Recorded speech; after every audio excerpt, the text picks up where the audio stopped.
tambahan yang bisa kita pakai untuk berefleksi bersama pada siang hari ini. Dan saya coba untuk eh, berbicara kepada kita pada hari ini tentang bagaimana bisa menjadi sesama. Dan dengan pertanyaan anak-anak muda masa kini, emang kamu sesama manusia? Mari kita coba memandang gambar yang sangat inspiratif ini. Ini adalah kisah tentang orang Samaria yang baik. Dan di sini ada seorang Yahudi yang dirampok habis-habisan, dipukul babak belur sampai terluka. Kemudian ada seorang Samaria yang adalah musuh buyutan, tapi dia bisa bertindak sebagai seorang sesama yang baik yang bisa memperhatikan musuhnya ini. Ini memang sangat eh, kaya makna untuk kehidupan kita. Pertama-tama kita mendengar cerita yang bagus dari Injil Lukas, terutama paling kurang hari ini. Injil Lukas bab 26 sampai 30 tentang orang Samaria yang baik hati. Dan sebetulnya teks yang cukup panjang itu kita baca tadi pagi dari bab 25 sampai 37. 25 sampai 37. Nah, tentang Samaria itu adalah sebuah wilayah yang didirikan oleh Raja Israel namanya Omri pada sekitar tahun 870 sebelum Masehi. Dan kita bisa melihat dalam peta ini yang saya tampilkan, ya, ini adalah Danau Galilea yang terkenal. Kemudian daerah ini adalah daerah Galilea yang terkenal sangat subur. Kemudian setelah Galilea, di sini daerah pegunungan yang disebut pegunungan Samaria. Lalu di sini ada daerah Yudea yang ibu kotanya adalah Yerusalem. Dekat sini ada Laut Mati. Dan tentu saja dari Yerusalem ini mau menuju ke Yeriko. Ya, lihat di sini saya tampilkan ada eh, Yerusalem, kemudian ada Yeriko. Lalu selain Yeriko, ini Samaria memang di peta agak, tetapi sebetulnya cukup jauh. Nah, ada seorang yang boleh dikatakan ahli kitab, ahli Taurat, itu datang dan eh, bertanya kepada Yesus tentang hukum mana yang paling utama. Dan hukum yang paling utama adalah mengasihi Tuhan dengan seluruh totalitas hidup. Dengan segenap jiwa, dengan segenap hati, dengan segenap kekuatan, dengan segenap akal budi. Dan mengasihi sesama seperti kita mengasihi diri kita sendiri. Nah, sebetulnya apa yang diungkapkan oleh Yesus kepada ahli kitab ini bukan hal yang baru. Karena dalam kitab Ulangan bab 6 ayat 4 dan 5, ketika orang-orang Yahudi yang setiap hari itu selalu mengulangi Shema Israel, dengarlah Israel, mereka pasti tahu perintah yang utama yang pertama ini, untuk bisa mengasihi Allah atau mengasihi Tuhan dengan seluruh totalitas hidup. Tapi juga mereka tahu dalam kitab Imamat bab 19 ayat 18, mengasihi sesama seperti kita mengasihi diri kita sendiri. Maka Yesus tidak mengambil sebuah teori yang baru, tapi dia mengambil hal-hal yang mereka sudah tahu untuk diperjelas lagi, diingatkan lagi, supaya paling kurang mereka bisa berubah di dalam kehidupan. Maka setelah mendengar penjelasan dari Yesus tentang eh, perintah yang utama itu, lalu eh, dia bertanya lagi kepada Yesus, apalagi yang masih kurang? Ini adalah cara untuk membenarkan diri, berpikir bahwa hal-hal itu sudah dilakukan. Dan dia bertanya lagi, apa yang masih kurang ini? Yang masih kurang, dan dia tambahkan lagi, yang siapa itu sesama. Ya. Karena Yesus mengatakan tentang mengasihi sesama seperti mengasihi diri, itu dia merasa ada yang kurang ini. Kalau itu siapa itu sama. Lalu Tuhan Yesus tidak langsung mengatakan, oh ya, sesama itu ini loh. Tapi Tuhan Yesus selalu memberikan sebuah cerita yang sangat bagus. Bercerita tentang seorang dari daerah Yudea ini, dia lagi melakukan perjalanan dari Yerusalem menuju ke Yeriko ini. Dekat sekali. Dan dalam perjalanan dari Yeriko ke Yerusalem itu sekitar 25 kilometer. Dan di pertengahan jalan itu, orang Yahudi itu dirampok, kemudian dipukuli babak belur, dan benar-benar apa ya, eh, tidak, itu harapan untuk hidup itu tidak ada. Dan ketika itu ada seorang imam dari Yerusalem ini menuju ke Yeriko, dari sini menuju ke sini. Dan dalam pertengahan jalan ini, imam itu melihat, oh ada orang yang sekarat, lalu dia lewat saja. Kemudian datang juga seorang Lewi dari tempat yang sama, Yerusalem. Setelah mereka berdoa di Yerusalem, lalu lewati tempat ini, dan ada orang sekarat, mereka lewat begitu saja. Lalu kebetulan ada orang Samaria yang mungkin sedang melakukan perjalanan ke sini cukup jauh. Ketika melewati ketemu jalan ini dan mau turun ke arah Yeriko, ya, karena dulu daerah Yeriko itu sebagai satu pusat perniagaan. Orang-orang Ibrani kalau dari Persia menuju ke Yerusalem untuk bersiarah, mereka pasti melewati daerah Yeriko ini.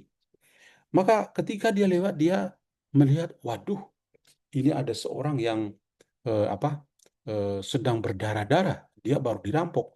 Maka dia lalu eh, turun untuk menolong orang itu. Padahal orang-orang Samaria dan orang-orang Yudea itu adalah musuh. Ada perpecahan yang besar, terutama setelah masa kepemimpinan dari Salomo yang menyembah berhala sekitar tahun 930 sebelum Masehi ini. Maka ketika dia melihat, waduh, dia turun dari eh, keledai ini dan dia memperhatikan orang ini nyaris mati. Maka dia lalu melakukan apa? Dia mengambil kain yang dia punya, dia berusaha untuk melap darah-darah yang mengalir. Kemudian zaman dulu juga mereka selalu membawa anggur itu seperti bukan hanya untuk minum, tapi juga bisa menjadi seperti antibiotik. Kemudian ada minyak zaitun yang juga selalu dibawa kemana-mana untuk alasan kesehatan. Maka orang ini, orang Samaria, lalu mencoba untuk menyiram luka-luka itu dengan anggur, tentu perih sekali. Kemudian dia juga mengoles minyak zaitun ke luka-luka itu. Setelah itu, dia lalu mengangkat orang eh, Yahudi ini ke atas punggung keledai. Dan meskipun orang Samaria ini adalah owner, tapi dia akhirnya harus berjalan kaki. Sementara musuhnya ini ada di atas keledai tunggangannya. Waduh, ini adalah suatu yang luar biasa. Mungkin pertanyaan bagi kita, kenapa seorang Yahudi, sang imam, dan orang Lewi itu lewat saja? Kita juga tidak bisa memarahi mereka, karena kedua orang ini berpegang teguh pada hukum Taurat. Karena itu bagi mereka, kalau seorang atau ada yang berhubungan dengan darah, itu adalah najis, kotor. Karena itu, meskipun orang itu sekarat, tidak boleh disentuh. Itu najis atau kotor. Jadi mereka tetap legalis, berpegang pada hukum, lalu mereka lewat saja. Padahal mereka baru pulang dari Yerusalem, baru berdoa begitu sopan di dalam bait Allah, tapi ketika melihat orang yang sekarat, mereka lepas tangan. Itu najis. Ini ternyata berbeda dengan seorang Samaria yang adalah musuh. Musuh tapi dia berlaku begitu luar biasa. Tadi yang saya ceritakan, dia turun dari keledai tunggangannya, pergi dan membawa anggur dan minyak zaitun, mengoles, membalut luka-luka itu, menaikkan orang Yahudi itu ke atas keledai tunggangan sampai ke tempat penginapan. Dia masih menjaga orang itu semalam-malaman, dan keesokan harinya ketika pergi, dia masih kasih lagi bayar uang sewaan itu dan mengatakan, kalau nanti Anda belanja lebih, saya akan ganti uangmu. Hmm, ini memang luar biasa. Lalu pertanyaannya, lalu kira-kira siapa yang menjadi sesama? Itu yang menjadi pertanyaan. Lalu eh, ahli kitab itu, orang pintar ini mengatakan, ya, yang menjadi sama adalah dia yang memiliki belas kasih kepada orang lain. Maka kalau kita kembali ke pertanyaan ini, siapakah orang Samaria itu sebenarnya? Yesus sebetulnya bukan bercerita tentang orang Samaria yang pada dirinya sendiri adalah orang Samaria. Tapi lebih banyak mengatakan bahwa orang Samaria adalah pribadi dari Yesus sendiri. Sosok Yesus sendiri yang adalah orang Samaria yang baik hati. Ya, tapi Yesus kan sahabat kita. Iya, tapi Yesus juga menjadi musuh ketika kita jatuh ke dalam dosa kita. Ketika kita ya eh, memperhatikan orang-orang yang kecil, orang-orang lemah, tapi tidak ada perasaan empati kepada mereka. Nah, mungkin ketika itu kita bisa menjadi seperti imam atau orang Lewi. Mungkin ketika kita itu adalah orang-orang aktivis di gereja, sering berdoa bersama, ikut dalam LPF, doa pagi, doa sore, ada permenungan, ada kadang-kadang pengajaran pada malam hari.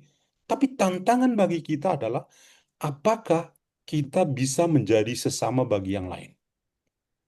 Karena bisa terjadi kita seperti dua orang yang di belakang ini, yaitu bukan soal murid-murid, tapi lihat dari pakaian ada satu yang warna hitam dan satu berwarna putih ini, bahwa ternyata kita sama-sama eh, bangga sebagai pengikut Kristus, tapi ada orang yang bisa berlaku seperti orang Lewi dan para imam, yang memang kelihatan begitu dekat dengan Tuhan, padahal sebetulnya jauh dari Tuhan karena mereka tidak menyayangi orang-orang kecil. Maka Yesus adalah sosok orang Samaria yang baik hati. Orang Samaria juga tidak punya nama, tidak disebutkan. Karena maksud penginjil Lukas adalah mau menampilkan sosok Yesus yang sebenarnya, yang menyatakan diri sebagai orang Samaria bagi kita. Kita adalah orang berdosa, tapi dia yang seolah-olah dalam tanda petik adalah musuh karena dosa-dosa kita, dia tetap berbuat baik, bahkan merawat kita dari dosa-dosa kita, bahkan luka-luka dosa itu ada, tapi dia mau mengatakan kita boleh duduk di atas keledai dan Yesus tetap mau berjalan. Kasih yang luar biasa dari Tuhan dalam pengorbanan. Maka kembali ke pertanyaan, siapakah orang Samaria?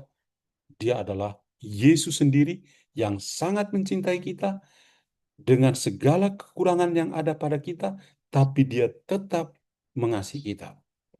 Dalam Ekaristi kita selalu berdoa begini, Tuhan Yesus Kristus, jangan memperhitungkan dosa kami. Perhatikanlah iman gerejamu. Tuhan Yesus itu tidak menghitung-hitung dosa kita, tapi yang dia tunjukkan adalah hatinya yang penuh dengan kerahiman, hatinya yang penuh dengan belas kasih. Itulah yang dimiliki oleh Yesus.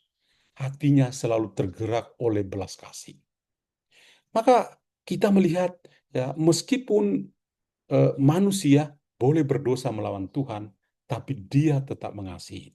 Itulah kekasan dari orang Samaria yang baik hati. Dan ini adalah pelajaran hidup bagi kita semua. Musuh sekalipun kita mengasihi. Yesus mengatakan, kasihilah musuh-musuhmu dan berdoalah bagi mereka yang menganiaya kamu. Orang Samaria itu adalah musuh, tapi dia bisa mengasihi seorang Yahudi.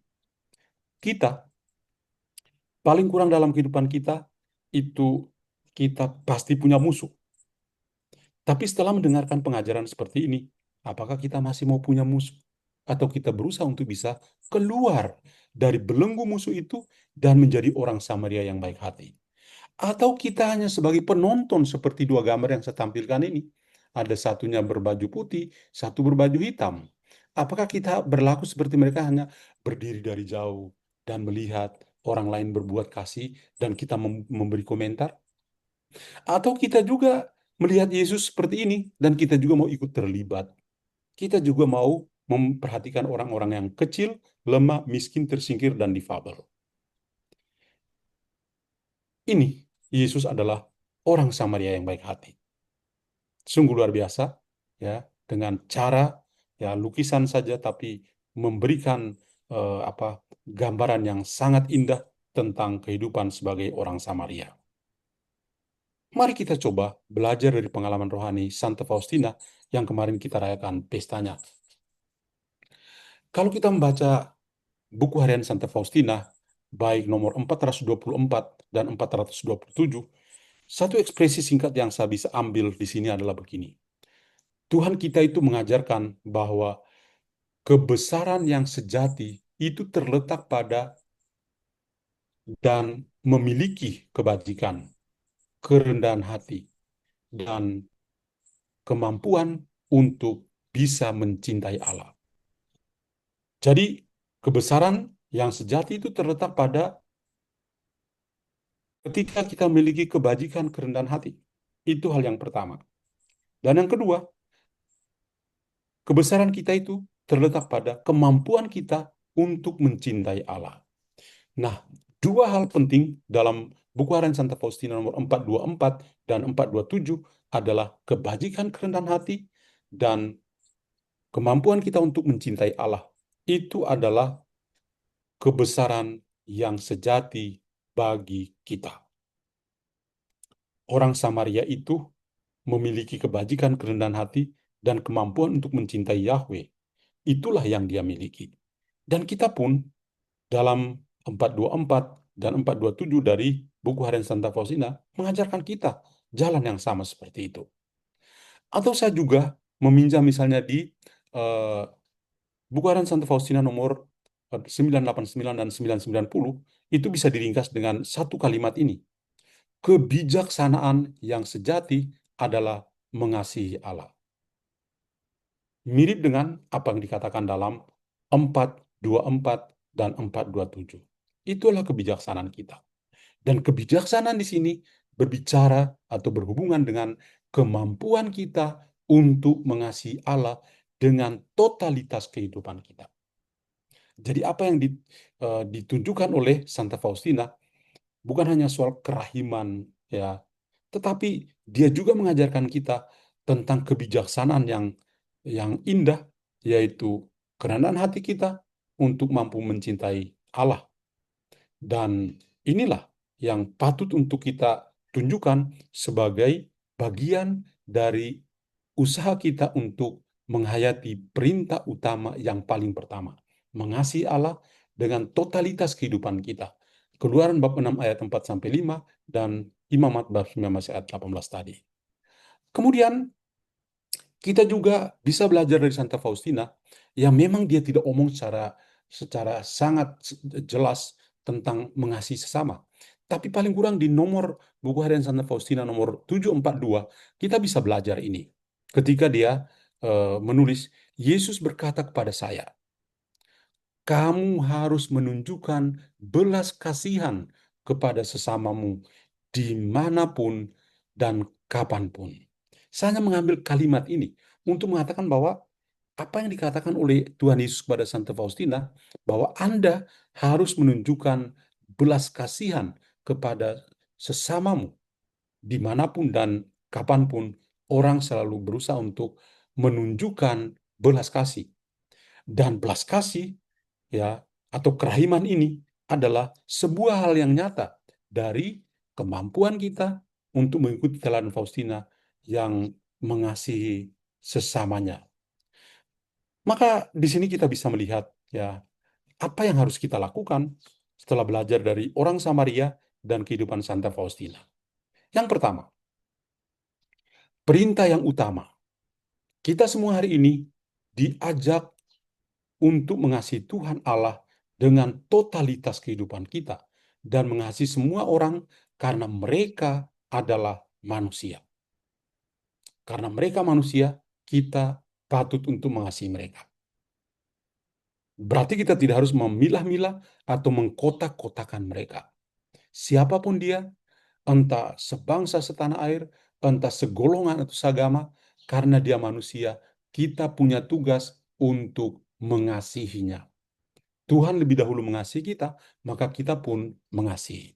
Itu pesan pertama yang bisa kita belajar. Pesan yang kedua adalah mengasihi sesama seperti kita belajar dari orang Samaria yang memang membutuhkan pengorbanan diri. Kita bisa mengasihi sama kalau kita sungguh mengorbankan diri kita.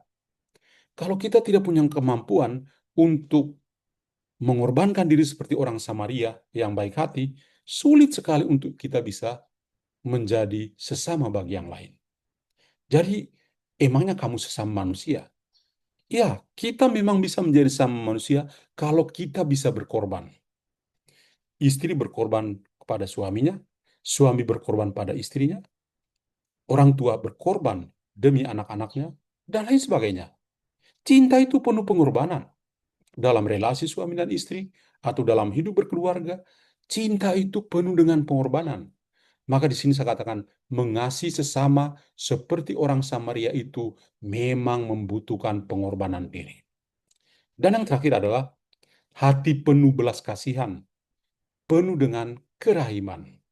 Segala sesuatu yang kita lihat, entah orang Samaria yang baik hati, entah sosok Yesus sendiri sebagai orang Samaria yang kita renungkan ini, dan pribadi Santa Faustina yang kemarin kita rayakan pestanya, mau mengatakan bahwa hati penuh belas kasih atau hati penuh kerahiman itu patut untuk kita miliki di dalam kehidupan kita.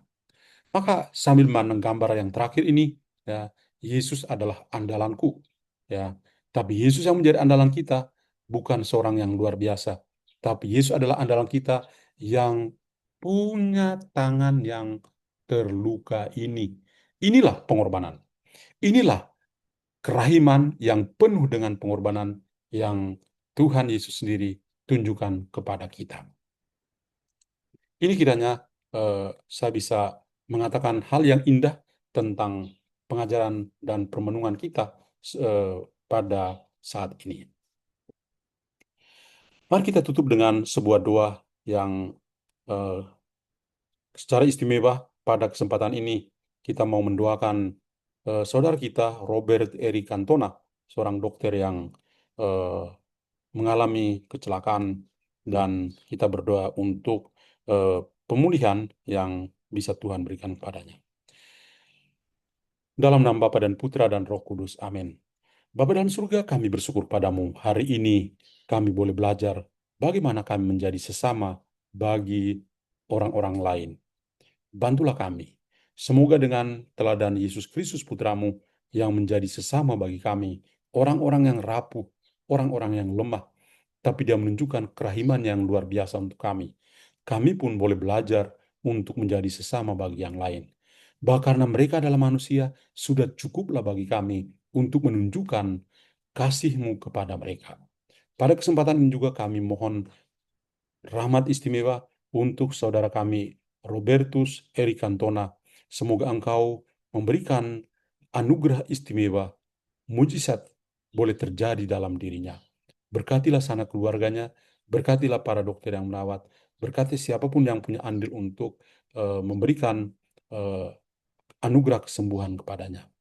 Tuhan berkatilah juga saudara-saudari LPF ini dalam kelompok LPF ini, semoga mereka juga dengan berbagai macam pengajaran dan doa-doa yang mereka rasakan dari saat ke saat, mereka juga bisa bertumbuh dan menjadi sesama yang terbaik sesuai dengan kehendak-Mu.